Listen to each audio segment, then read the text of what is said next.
Graças a Deus por esse dia, graças a Deus por essa oportunidade e graças a Deus porque agora podemos meditar na palavra do Senhor.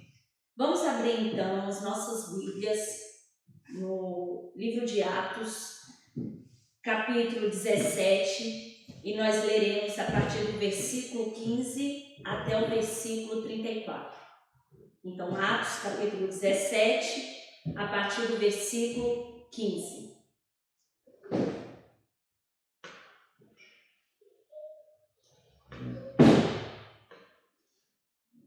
Diz assim a palavra do Senhor: E os que acompanhavam Paulo o levaram até Atenas, e recebendo ordem para que Silas e Timóteo fossem ter com ele o mais depressa possível, partiram. E enquanto Paulo os esperava em Atenas, o seu espírito se comoviam em si mesmo, vendo a cidade tão entregue à idolatria, de sorte que disputavam na sinagoga com os judeus e religiosos, e todos os dias na praça com os que se apresentavam. E alguns dos filósofos epicureus e estoicos contendiam com ele, e uns diziam: Que quer dizer este paroleiro? E outros: Parece que é pregador de deuses estranhos, porque eles anunciavam Jesus e a ressurreição. E tomando-o, levaram ao Areópago, dizendo: Poderemos nós saber que nova doutrina é essa de que falas? Pois coisas estranhas nos trazem aos ouvidos. Queremos, pois, saber o que vem a ser isto. Pois todos os atenienses e estrangeiros residentes de nenhuma outra coisa se ocupavam, senão de dizer e ouvir alguma novidade. E estando Paulo no meio do Areópago, disse: Varões atenienses, em tudo vos vejo um tanto supersticiosos, porque, passando eu e vendo os vossos santuários, achei também um altar em que estava escrito: Ao Deus desconhecido. Esse, pois, que vos honrais, não conhecendo, é o que eu vos anuncio. O Deus que fez o mundo e tudo que nele há, sendo o Senhor do céu e da terra, não habita em templos feitos por mãos de homens, nem tampouco é servido por mãos de homens, como que necessitando de alguma coisa, pois ele mesmo é quem dá a todos a vida e a respiração e todas as coisas. E de um só fez toda a geração dos homens para habitar sobre a face da terra, determinando os tempos já dantes ordenados e os limites da sua habitação, para que buscassem o Senhor, se porventura tateando ou pudessem achar, ainda que não está longe de cada um de nós. Porque nele vivemos e nos movemos e existimos, como também alguns de vossos poetas disseram, pois somos também sua geração. Sendo nós, pois, geração de Deus, não havemos de cuidar que a divindade seja semelhante ao ouro, ou à prata, ou à pedra esculpida por artifício e imaginação dos homens. Mas Deus, não tendo em conta os tempos da ignorância, anuncia agora a todos os homens e em todo lugar que se arrependam.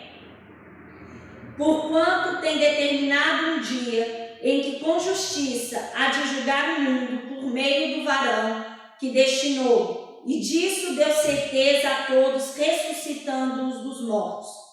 E como ouviram falar da ressurreição dos mortos, uns escarneciam e outros diziam: Acerca disso te ouviremos outra vez. E assim Paulo saiu do meio deles.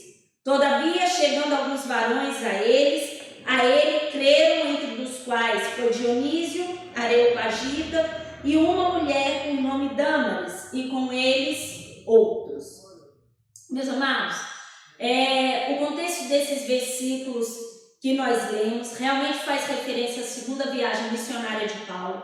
Aqui nós estamos diante de uma sequência de fatos. Paulo outrora esteve em Tessalônica, dali ele foi expulso, então enviado para Bereia. Em Bereia, quando os tessalônicos souberam que Paulo também estava lá a pregar o evangelho, foram até Bereia, então dali Paulo é levado para Atenas e Timóteo e Silas então permanecem em Bereia. E os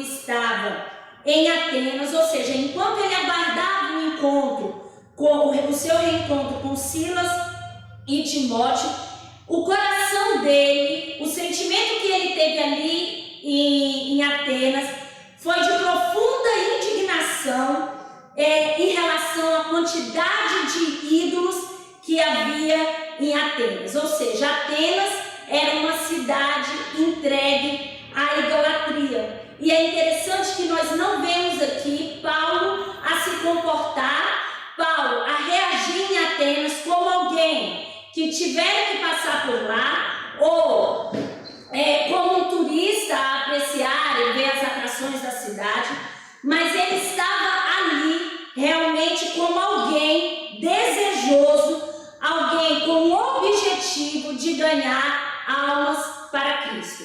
É fato que aquela condição, que a condição idólatra da cidade de Atenas incomodou Paulo e fez com que ele quisesse, fez com que o motivasse realmente a pregar o Evangelho de Cristo naquele lugar. E aqui, meus amados, nós temos que refletir realmente nessa reação de Paulo, e mais do que na reação e na indignação do seu coração, é com a atitude que Paulo teve diante daquela situação.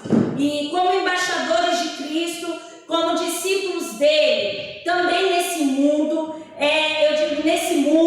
nesse continente, nesse país, nessa cidade, nesse distrito, nesse concelho, na rua onde nós moramos. Nós não estamos aqui também alheios.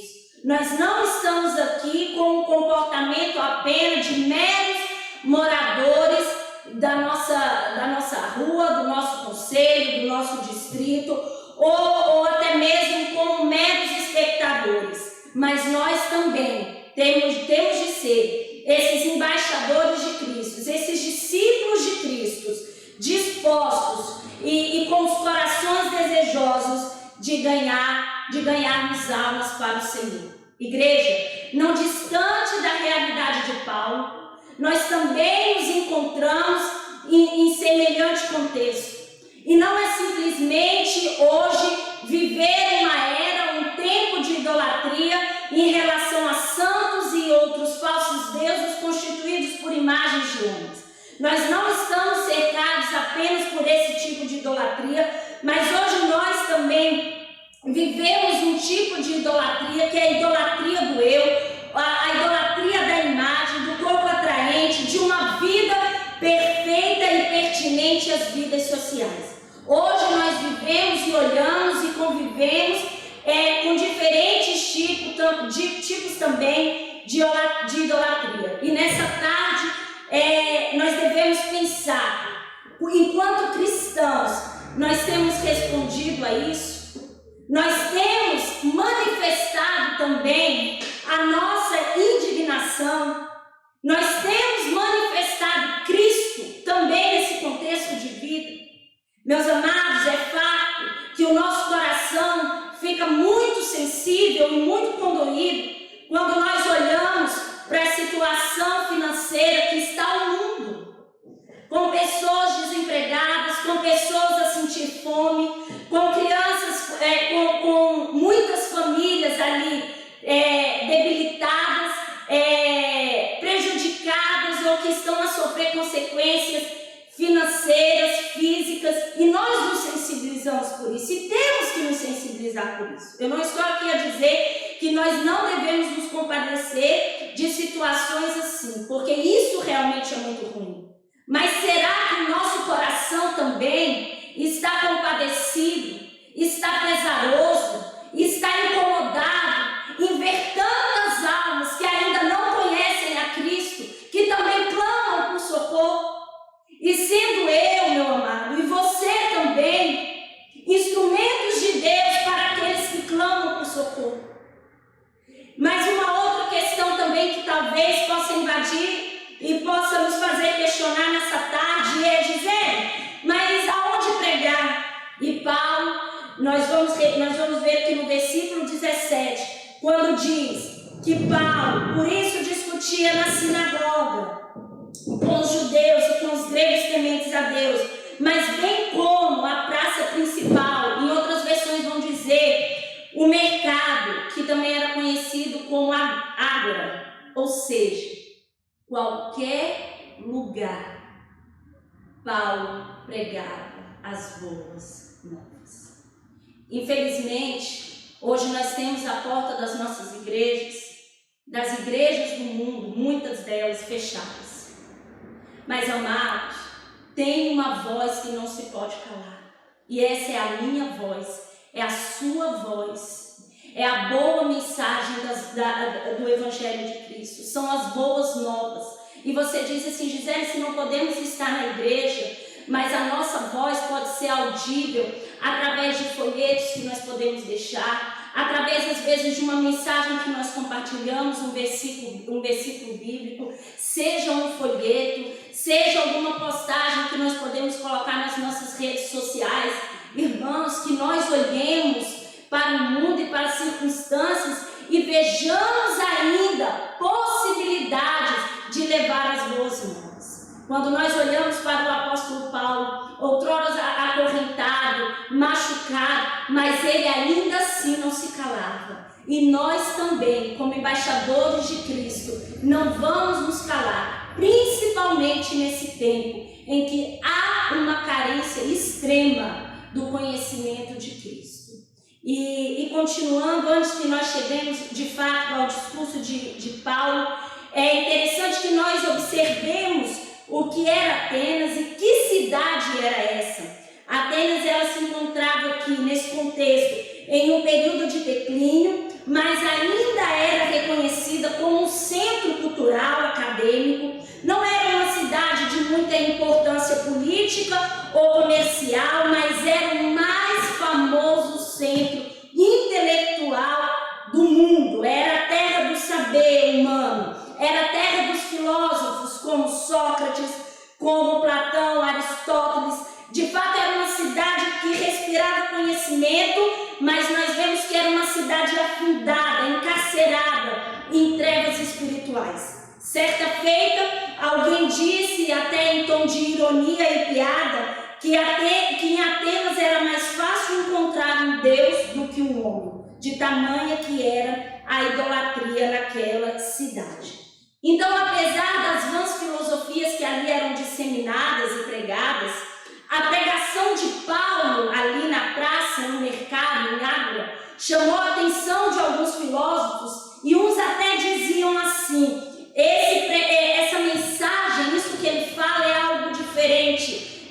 Parece que é um pregador de deuses estranhos. Alguns vão se referir a ele assim. E nós vamos verificar no versículo 18, quando diz que alguns dos filósofos epicureus e estoicos, ou seja, discutiam com Paulo, contendiam com Paulo. E quem eram esses epicureus? Esses epicureus eram materialistas, ateus, e o objetivo na vida deles era sentir prazer, ou seja, viva o prazer da vida, viva o deleite da vida. Ontem eu tive a oportunidade de escutar de uma pessoa um relato de algo que aconteceu com um homem. Ele, recém-casado, recebeu a notícia que estava muito doente e que só teria a oportunidade de viver ali no máximo 6 meses de vida. Essa foi a estimativa de vida que os médicos deram diante do quadro dele clínico. E aquela mulher, ao escutar isso, realmente se entristeceu bastante, porque não queria ficar viúva, tinha acabado de se casar, mas mal ela sabia que ainda lhe aguardava uma notícia pior. Foi quando seu marido, esse com 6 meses então aproximadamente de vida, chega até a sua esposa e diz assim: olha, eu tenho aproximadamente aí mais 6 meses de vida e não quero vivermos contigo, porque eu tenho que aproveitar muito bem a vida, visto que eu vou morrer e eu não vou aproveitar contigo. Eu tenho que viver todos os prazeres e isso eu não posso fazer casado. Então ele se separa, divorcia-se e pronto, e volta para os deleites do mundo, e ali ele termina a vida dele.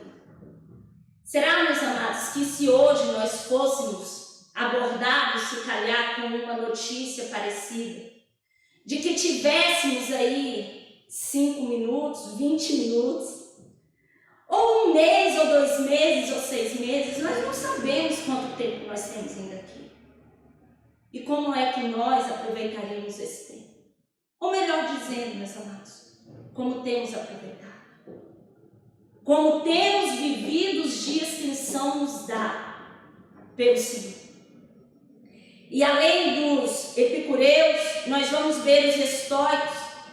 Eles, por sua vez, acreditavam em um Deus mundial. O prazer não era tão bom e a dor não era má.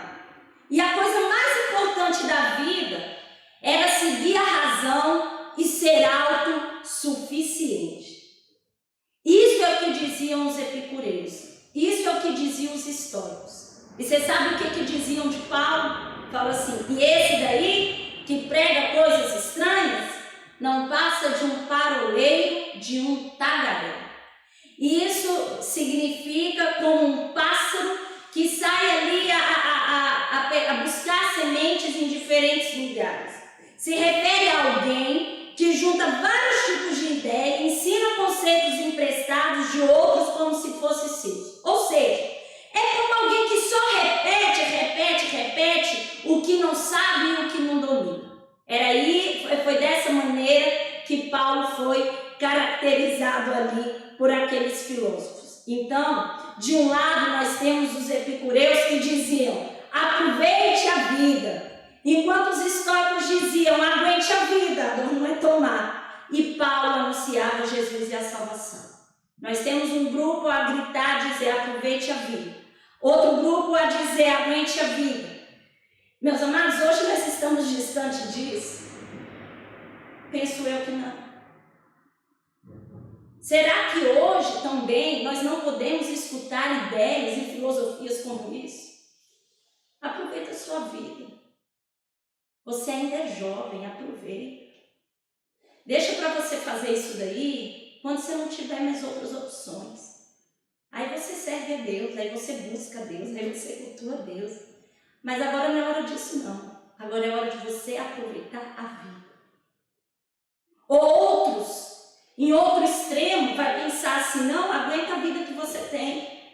Porque realmente você não tem perspectiva. É assim, a gente nasceu assim, a síndrome Gabriela, eu nasci assim, eu vou morrer assim. Não há perspectiva, não há mudança, não há chance, a sua vida é essa. E a dor não é tão má, aguenta.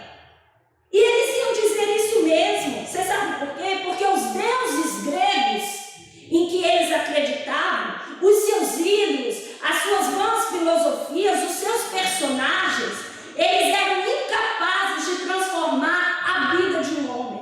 É por isso que eles falavam que eles tinham que aguentar do jeito que eles estavam, porque eles não tinham capacidade de transformar a vida de qualquer um deles, quer que seja. Mas Paulo escreve a sua primeira carta aos Coríntios e vai dizer, porque ainda que haja também alguns que se chamem deuses, quer no céu, quer na terra, como há muitos deuses e muitos senhores, todavia para nós há um só Deus, o Pai, de quem é tudo, e para quem nós vivemos, e um só Senhor, Jesus Cristo, pelo qual são todas as coisas, e nós por Ele.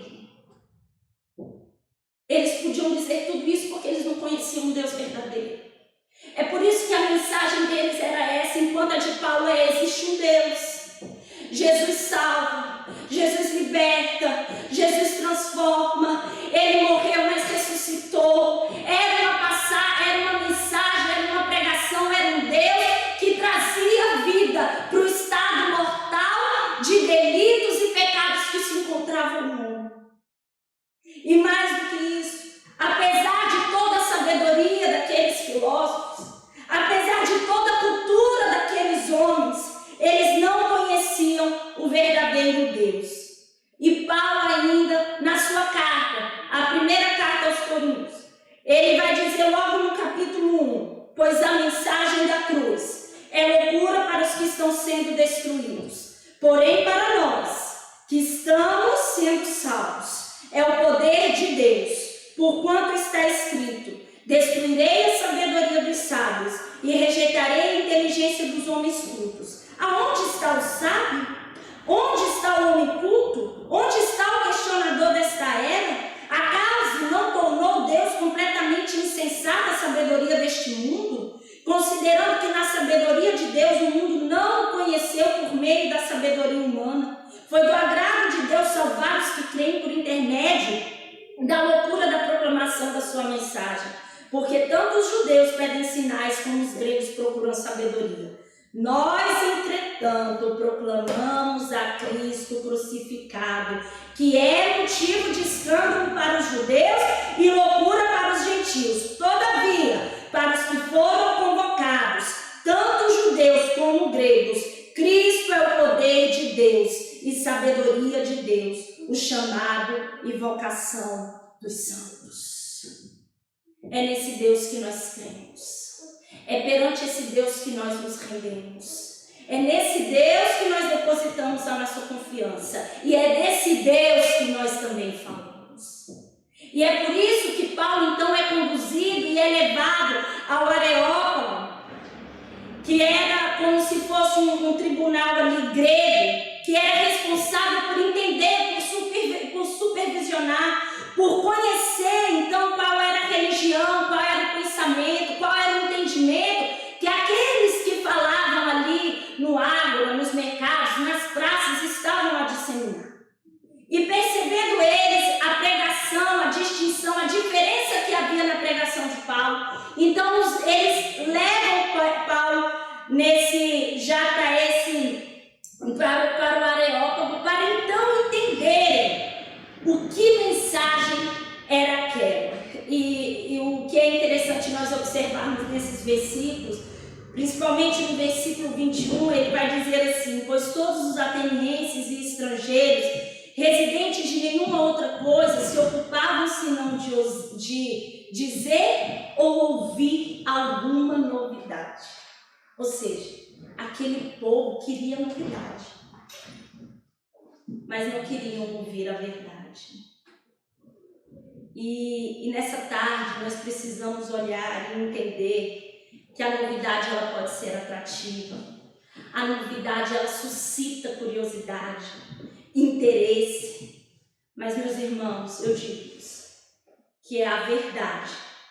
E é a verdade a única que pode libertar, curar e transformar vidas. A palavra do Senhor vai nos dizer: e conhecereis a verdade, que é Cristo, e a verdade vos libertará. E se, pois, o Filho do Homem vos libertar, verdadeiramente sereis livres. Se, pois, o Filho vos libertar, verdadeiramente sereis livres. Ou seja, Paulo não estava sendo julgado naquele momento, mas ele ganhou uma grande oportunidade, não apenas para discursar uma novidade, mas para poder apresentar uma verdade. E então Paulo usa do contexto daqueles atenienses, usa da realidade daquele povo para iniciar o seu discurso. E ele começa o seu discurso no versículo então 23. Porque passando eu e vendo os vossos santuários, achei também um altar que estava escrito: ao Deus desconhecido. Esse pois que vos honrais, não conhecendo, é o que eu vos anuncio. E depois ele vai dizer: senhores atenienses, que foi no versículo anterior, em tudo vos vejo muito supersticiosos, ou seja, muito religiosos. Porque Paulo estava dizendo assim: olha, eu vi que vocês têm vários tipos de altares, mas um altar me chamou a atenção, que foi altar ao Deus desconhecido. Na verdade, irmãos, aquele povo temia a ira dos deuses, daqueles falsos e supostos deuses. Eles acreditavam que se eles, por acaso, fossem displicentes e deixassem de adorar algum Deus, a ira daquele Deus poderia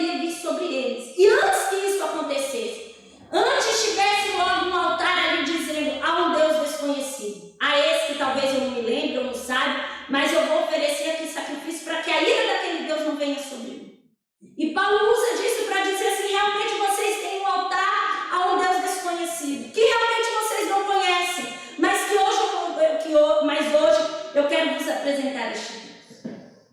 E aqui eu quero destacar 3 aspectos nesse discurso de Pedro. Poderíamos aqui destacar muitos outros, mas eu vou ficar em 3. Eu quero destacar com os irmãos e pensar a respeito de 3 pontos do discurso de Pedro. Sendo o primeiro, Paulo vai dizer, Deus é um Deus criador. Quando Paulo já inicia dizendo sobre colocando Deus e apresentando Deus como Deus criador, para mim é a melhor das respostas e talvez para as maiores indagações que um homem já teve e que se nunca teve, um dia ainda poderia ter. Que é em relação a perguntas como de onde vim, por que vim e para onde eu irei. Ou como se deu a existência humana? Como aconteceu o mundo e surgiram todas as coisas? E quando nós olhamos imediatamente para o primeiro capítulo da Bíblia, o primeiro versículo, nós vamos ler lá, no princípio Deus criou os céus e a terra. Mas não fica só por aí, meu irmão. Pois nele foram criadas todas as coisas nos céus e na terra, as visíveis e as invisíveis. Sejam tronos, sejam soberanias, poderes ou autoridades, todas as coisas foram criadas por ele e para ele. Os céus declaram a glória de Deus, o firmamento proclama a obra das suas mãos. Mediante a palavra do Senhor foram feitos os céus e os corpos celestes pelo sopro da sua boca. Bendito seja o teu nome glorioso, a tua grandeza está acima de toda expressão de louvor. Só tu és o Senhor, fizeste os céus, os mais altos céus, e tudo que neles há, a terra e tudo que nela existe, os mares e tudo que neles existe. Tu deste vida a todos os seres e os exércitos dos céus te adoram. Foi o que escreveu no inglês. E depois o autor aos Hebreus também vai dizer, e também diz, no princípio, Senhor, firmastes os fundamentos da terra, e os céus são obras das tuas mãos. Meus irmãos, nós não somos resultados do acaso. Nós não somos resultados de uma explosão, tampouco de uma evolução. Existe um Deus, que é Deus no céu e na terra. Existe um Deus que é o Deus criador de todas as coisas. E foi por Ele que nós fomos criados. Hoje o Clay, logo cedo, leu um Salmo 71, que dizia assim: desde o ventre da minha mãe, eu dependo de Ti. E me sustentaste desde as entranhas da minha mãe, e eu louvarei a Ti. Está dizendo assim: Senhor, eu dependo de Ti desde quando o Senhor me criou no ventre da minha mãe. Mas eu também sei que o Senhor tem me sustentado desde o dia do meu nascimento. Bisbe vai escrever que não é um Deus distante, que esse nosso Deus não é um Deus distante, separado da criação. Também não é um Deus cativo, preso na criação. É grande demais para ser contido em tempos feitos por mãos humanas. Mas não é grande demais para se preocupar com as necessidades dos seres humanos. Eu sei que tem muitas coisas que enchem o nosso coração de esperança. E há outras também que fazem o nosso coração transbordar. Mas eu não sei para vocês, meus irmãos. Mas para mim não há mensagem mais consoladora, mais edificante do que essa. Quando a gente olha para o autor e consumador da nossa fé, Jesus Cristo. Quando a gente vê um Deus tão grande, tão soberano, tão poderoso, tão majestoso, revestido de toda glória, detentor de todo o poder. Ainda que seja esse Deus, Ele olha para mim, tão pequeno aqui, ó, nesse mundo. Vocês conseguem perceber a magnitude desse Deus ao olhar para nós, seres humanos, tão dependentes e tão carentes? E o